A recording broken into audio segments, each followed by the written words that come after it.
With the main games and DLC I wanted to play releasing in the later half of last month, my gaming time was pretty free for a bit, so I took the time to play demos, platinum and finish some stuff before new release time. I was kind of all over the place in my gaming time at first, but I did set a few solid goals that I completed.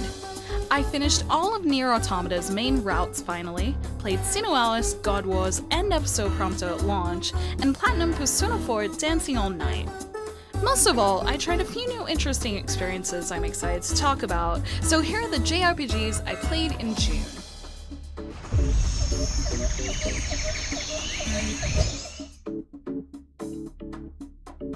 To everyone who pushed me to properly finish NieR Automata, thank you, as I probably would have missed out on that all-important conclusion to Automata's fascinating story.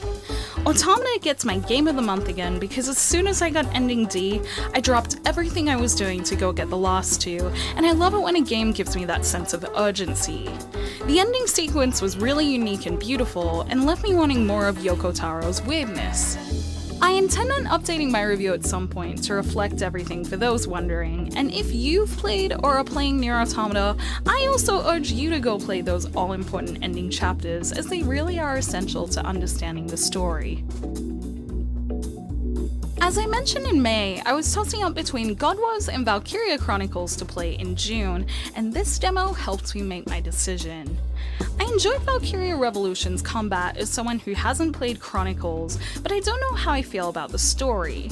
I mean this in a literal way rather than a salty way, as I played it very late at night and couldn't tell if the language barrier was hitting me hard or not because the story just didn't grab me. Maybe I'll try the English version eventually, but my game of choice was God Wars, and I have the original Valkyria Chronicles higher on my priority list of games to play in the future. This one is probably a little out of left field, but I had over 90% of the trophies in Persona 4 Dancing All Night already, so I figured I might as well get the last one. Playing Persona 4 Dancing All Night again was a nice reminder of how fun of a rhythm game it is. Outside of my JRPG life, I enjoy playing rhythm games when I have time, and Persona 4 Dancing All Night is a really good one, even though it's a spin-off game. I'm proud to have its platinum trophy now, and I hope to play the English version sometime.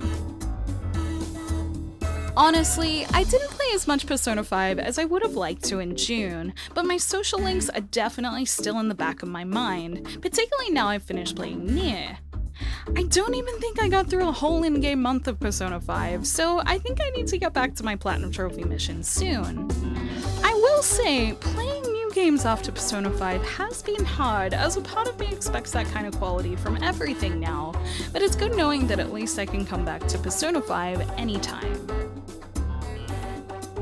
Persona 2 has been very much pushed aside this month, as a lot of the games I've been covering or planning to cover later have been handheld games, which means my handheld time has been taken. I guess I did play Persona 2 this month, as I noted down that I did, and I'm pretty sure I started a new dungeon in it, but I didn't get too far in. After I'm done with God Wars, I'll probably get back into it. Maybe I'll even finish it this year, maybe. Alice was a nice smartphone experience, even if waiting for it to not be in maintenance was a little frustrating. It seems to be okay now though, as I've had no problem logging in all week, and it's up to its second gacha, which includes some cool costumes for Snow White and the Little Mermaid, and is a good sign that the app is on track. I've been enjoying the cleaning mechanic a lot when I have free time, which is just a slide screen game to level up characters. Since Alice has been giving out tickets for these like free candy, and you can do it for free until level 20, it's something great to do when I have a quick minute on the go. I hope to dive into the story more at some point, even though it's difficult for me to understand, and I really hope this one comes out in English eventually. As part of my Japanese App Store JRPG binge, I had a quick try of Tales of Raise, which coincidentally just got a localization announcement this week. I stress the word quick, but I like the look of the story dialogues and the action combat done by just swiping the screen. I don't know the Tales of series nearly as well as I should, but the gameplay was fun enough for me to maybe revisit it sometime, especially now it's being localized, and it also made me download Tales of Lynx, which is already out and in English.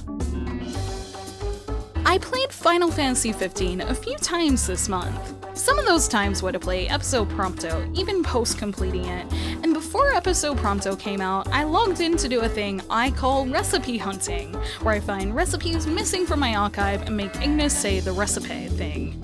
I had a really good moment with this that I luckily pressed share on my PS4 at the right time. You can watch that video about here. I've come up with a new recipe. Aside from hunting for recipes, I had a good time playing around on the snowmobile in episode Prompto, and I think it's a great piece of story that made me like Prompto even more. It even had an episode Ignis trailer, which most of you probably realized I was happy about. As for episode Prompto, I'm not great at shooting mechanics generally, but I played it on easy and found the strategy of choosing guns and fighting with the cool RNA pretty fun. I plan on going back through it completionist style on normal mode, hopefully sooner rather than later. This is another Japanese App Store experience, but it's one I wouldn't have played without my love of Final Fantasy XV.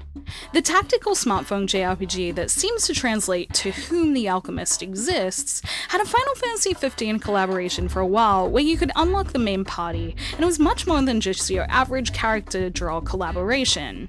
There were voice-acted story scenes, maps based on 15, and everything. It was really fun. Unfortunately, it's done now, but I did manage to get Ignis and Prompto before it finished, which naturally I'm very happy about, and it seems to be one of the better Final Fantasy XV mobile experiences out there. Aside from the Final Fantasy XV collaboration, To Whom the Alchemist Exists is probably my new favorite smartphone game in general. Its quality is close to that of a game from a dedicated handheld console, with fully acted cutscenes and really good tactical gameplay. I can barely understand the story at my Japanese level, but the great voice acting means I wear my headphones every time I play it anyway. While I don't know if there's demand for it to get localized, it would make me very happy if it was. God Wars came out late in the month, and I'm guessing I'm at least 10 hours into it. I'm on to chapter 2 so far, and enjoying the gameplay, and the story is alright, although I'm hoping to see it develop more as I put more time into it. As usual, I plan to do a review of it once I finish, so the most important thing I can probably say without spoiling too much is that it's really reminding me how much I love a good skill tree, but it has a few imperfections here and there. Since I'm currently playing God Wars Future Past with the intention of reviewing it, a lot of what I play in July rests on whether or not I finish it soon. I absolutely want to play Final Fantasy XII Zodiac Age, but if I'm still playing God Wars, I may wait. I really do want to play it though. I didn't finish 12 on PS2 despite playing it a lot in high school and university, and would love to get a conclusion to that story. Aside from Final Fantasy XII and God Wars, my JRPG calendar is looking a little bare until September, so perhaps I'll get the time I've been looking for to get back into Persona 2 and 5, and also Kingdom Hearts, as I'm still wanting to catch up on everything I missed in it before Kingdom Hearts 3 comes out. With a halfway solid plan, I'm interested in seeing if any surprise demos or anything catches my eye, but it seems like a good July with a very good release coming out early in the month. Thank you for watching my video. Let me know in the comments below what you played in June and what you will play in July. You can like this video if you enjoyed it, subscribe to my channel for more JRPG content like this, and ring the bell for notifications on whenever I post. Check out the blog at jrpgjungle.blogspot.com. I do everything I do here, but in written form with some extra stuff too sometimes. And you can find me on social media on Twitter, Facebook, and Instagram, all at JRPG Jungle. Until next time, thank you, bye!